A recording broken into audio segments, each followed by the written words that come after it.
He walked out of the Crown Point jail on a Tuesday afternoon in March of 1934. In front of him stood about 30 police officers, the county sheriff, the prosecutor, and a small crowd of deputies. Every single one of them thought they had him cornered.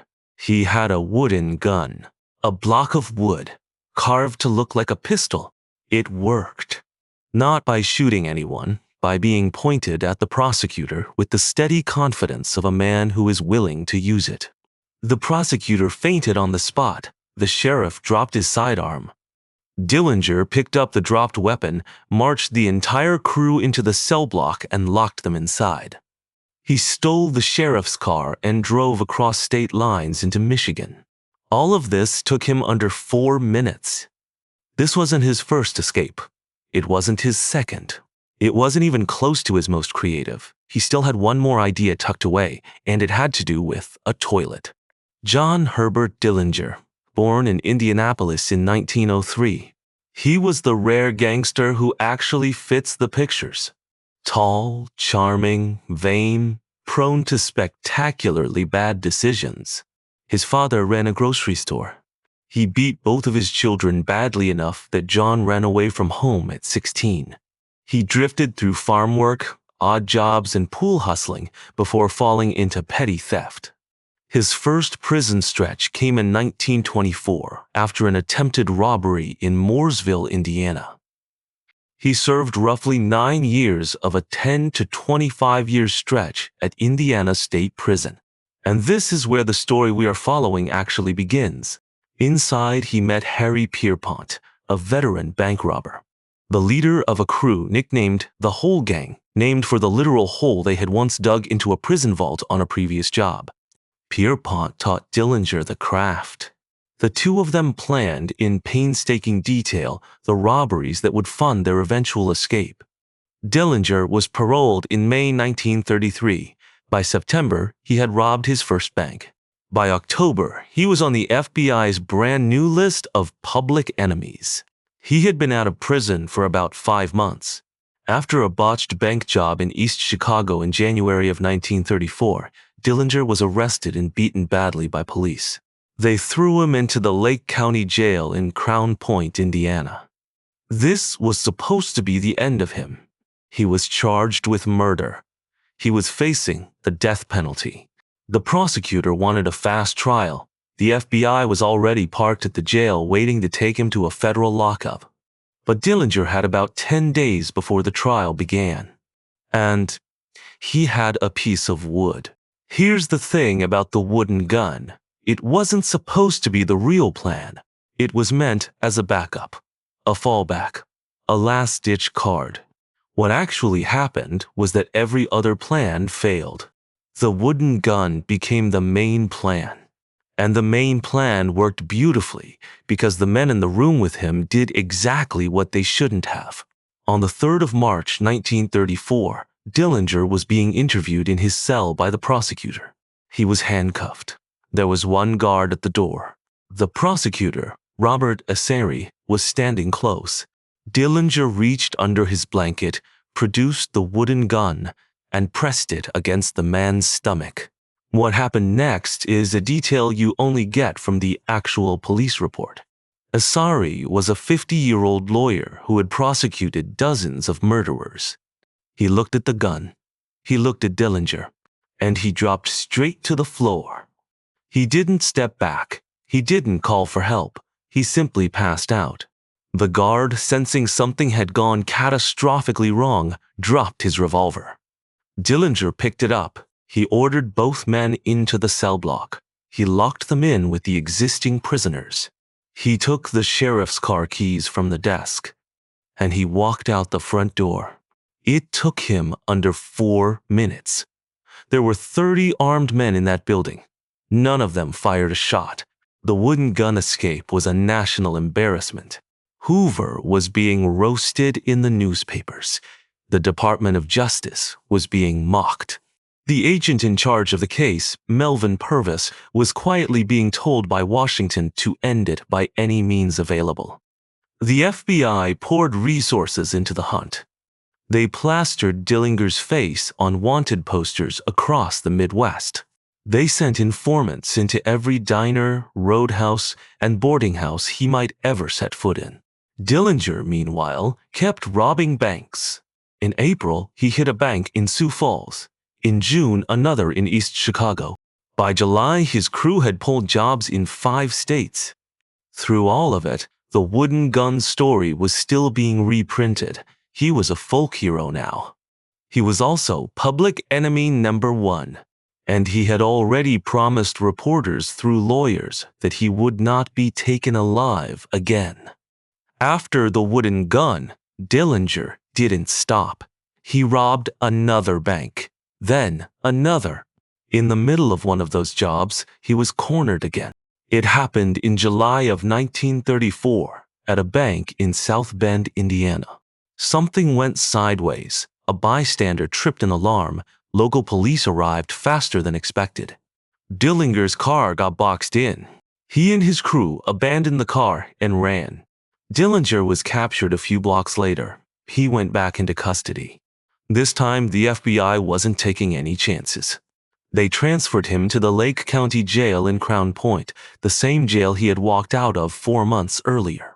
The plan was to lock him down, try him, and bury him in a federal prison for the rest of his life. The new cell was meant to be the tightest one in the Midwest. Heavily guarded, iron bars, 2 officers on the door at all times. Dillinger had other thoughts. According to the story that came out later, an accomplice smuggled a real gun into the jail. It was hidden inside a wooden block. The block was shaped like a shoe. It was hollowed out. But Dillinger had an even simpler fallback ready in case that didn't arrive. He had shaved a bar of soap into the shape of a gun. When the moment came, he pointed the bar of soap at a guard with the exact same calm he had used on the prosecutor. The guard gave up his weapon without firing. Dillinger walked out the front door a second time. 2 escapes, 2 fake guns. He was eating their lunch.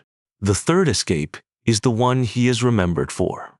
About 6 weeks after the soap gun breakout, Dillinger was back in custody. He had been picked up over a traffic violation in late August of 1934. This time, the FBI shipped him to a different jail, the Allen County Jail in Lima, Ohio. They picked the place specifically because it was considered one of the most escape-proof county jails in the country. It was built like a fortress, 24 guards on duty, heavy steel doors. No history of any prisoner breaking out. Dillinger had been inside for about a week. Late one evening, after the night shift had come on, he started working a section of iron bars on his cell window. He used a small piece of metal he had hidden from a piece of equipment. He worked slowly, quietly, for nearly an hour. No one came in to check. When the bars had been bent enough, he squeezed his shoulders through. He dropped to the ground 12 feet below. He landed badly. He injured his leg. He could barely walk. He had to crawl. From the outside wall of the jail, there were no other exits. The doors were too heavily guarded. The windows too small. The wall too high to climb. But there was a plumbing chase. A vertical tunnel running down from the second-floor washroom to the basement, roughly 3 feet wide, chained off as out of order. It was the only way out. Dillinger climbed into the chase and crawled down through it. He dropped, slid, and dragged himself for about 30 feet until he emerged into a maintenance tunnel under the building. The maintenance tunnel ran to a freight elevator. The freight elevator opened onto the loading dock. The loading dock led out onto an alley, and in that alley, waiting under a streetlight, was a getaway car driven by one of his associates. The man had been parked there for hours. Dillinger crawled into the back seat. He was bloody, limping, and filthy from the pipes. He told the driver to go to Chicago. They vanished. It was his 3rd prison break in less than 7 months. And somehow, the 3rd was the wildest of all. For the next 2 months, Dillinger drifted. He dyed his hair. He changed his face with what historians describe diplomatically as acid and surgery. possibly to remove his fingerprints from his fingertips. He hid out in Chicago sometimes, under the protection of a corrupt lawyer named Louis Paquette. He saw his girlfriend Billy Frechette when he could. He went to the movies.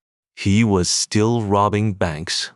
In August of 1934, he hit a bank in East Liverpool, Ohio.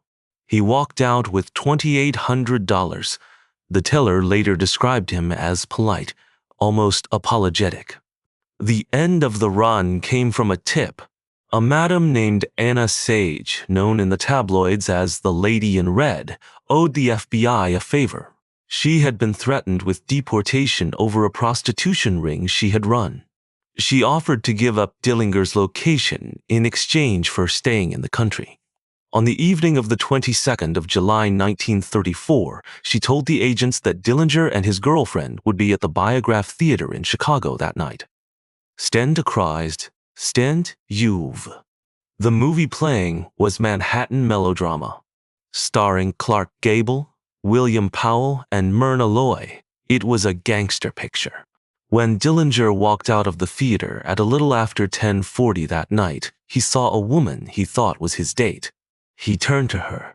He smiled. He reached into his pocket, not for a cigarette, for his gun, a .38 caliber Colt Detective Special hidden in his right trouser pocket. He was surrounded. 3 FBI agents stepped out of the alley. They identified themselves. They ordered him to raise his hands. Dillinger did reach, but not to surrender. The agents fired first. They shot him 4 times, twice in the chest, once in the neck, once in the leg. He died on the sidewalk outside the theater. He was 31 years old. The next morning, newspapers across the country ran photographs of his body on the front page. Women were reportedly cutting off pieces of his clothing as souvenirs.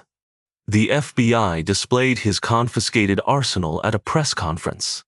J. Edgar Hoover personally took credit for the operation, even though most of the fieldwork had been done by Purvis and his team.